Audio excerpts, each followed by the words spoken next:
Good evening. This is Smishthefish here. You guys wanted to know a little bit more about the Farmhand. Quick way to go into them is just Shift H. And let's just go over each feature here. You can name him. You need to spend vigor points for them to do any activity and labor as well. You can feed them 3,000 labor a day with no penalty, and then it's an 80% penalty or 80% penalty. So if you give them 3750, you only get 3000 recharge. Not really worth doing unless you're really trying to grind something out. You get, I think, 50 labor transfer or vigor transfers a week, which takes quite a while to get it to actually do anything. Best way to do it is just go to the marketplace and give them treats for your diligence.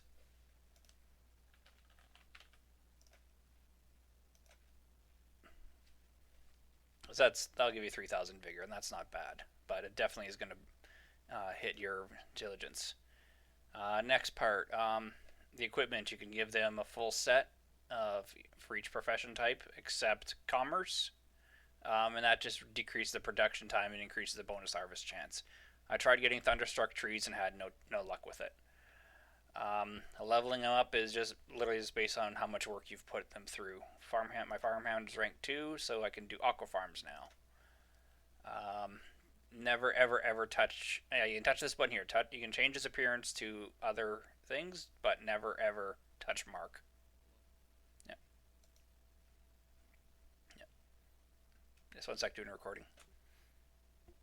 Okay, next part is doing the farms available. I use gazebo farms because it's 24 by 24s, and you can also give them just an aqua farm. That'll work too.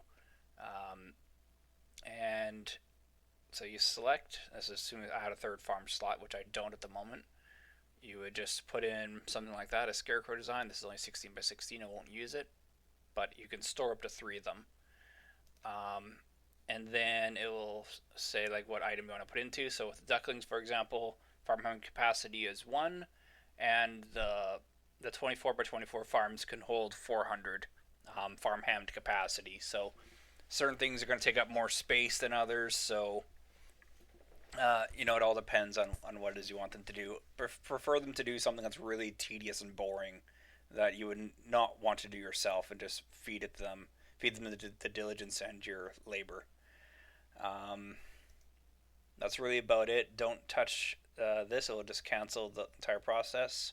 So for these ducklings, it says required farm capacity 400.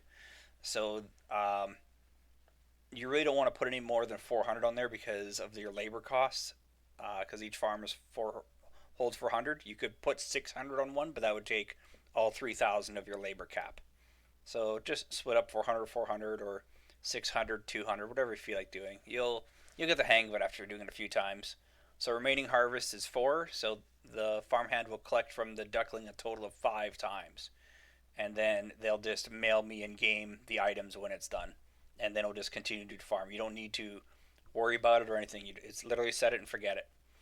And when he levels up, he gets labor points, or proficiency points, and you just put him into whatever category you want, and it will increase its production. So since he's in husbandry, might as well put all the husbandry, and hopefully it lowers labor costs, but it hasn't yet, so maybe at higher ranks it will. That's kind of about it. It doesn't matter where or what zone the farmhand is in. It has no impact on it until you do commerce and do the trade packs, which come in quite a bit later. Obviously not there yet, but trade unlocked. So from what my understanding is that at that point you feed them like a hauler or a chroma, something like that, and the farmhand will actually move it from point A to point B, but nobody will ever see it, and it will take longer than a regular player could. But it would be moving the trade packs carefully or safely. So what they'll likely do is you'll have to feed them all the items per trade pack, and then it will do all 10 trade packs. So you need to have 10 times the resources, or 9 times, however many the hauler is going to hold. This one, I think, holds 8. So yeah, 8 times the resources. and then it will drive from point A to point B. So that's going to be pretty cool when we get up there. Other than that, just more proficiency. Then for each point you get in, it actually increases. So rank 1 is 100, rank 2 is 200, plus 300, plus 400, 500, so on. So it's getting up there pretty good. And then since you have more proficiency and storage slot increases, so you can store quite a few farms on there. You spend 20 tax once and you attach them to the house, and that's it. So they're kind of nice. They're just these little guys right here. And it's just 20 tax and it's just a one time payment. Um, can't really think of anything else to cover. That's kind of about it, other than just being careful on your labor and try not to overspend your labor because it will really cripple you there, as you've seen there. If I were to feed it right now, so I'm at 0 labor, but I'd have to spend 3750 labor to get 3000 labor, and that's gonna hurt all my labor and whatnot. So I don't need to be overzealous like that, and that will reset um, on every reset day. So that's not too bad. Nobody should be feeding 10,000 labor into them a week or something like that, or in a day. But yeah, that's kind of the overview of them. I found them to be quite nice, especially when you're doing something really tedious, like all these gosling and ducklings, as you do not want to do that many solo, because that's 5 harvests times 4. So you'd have to touch just these goslings 2,000 times. That would be once to feed them, and then once to harvest from them. So that's really like 4,000 clicks. So no, thank you.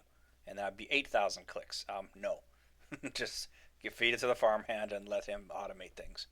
All right, thank you very much, and take care and have a good day.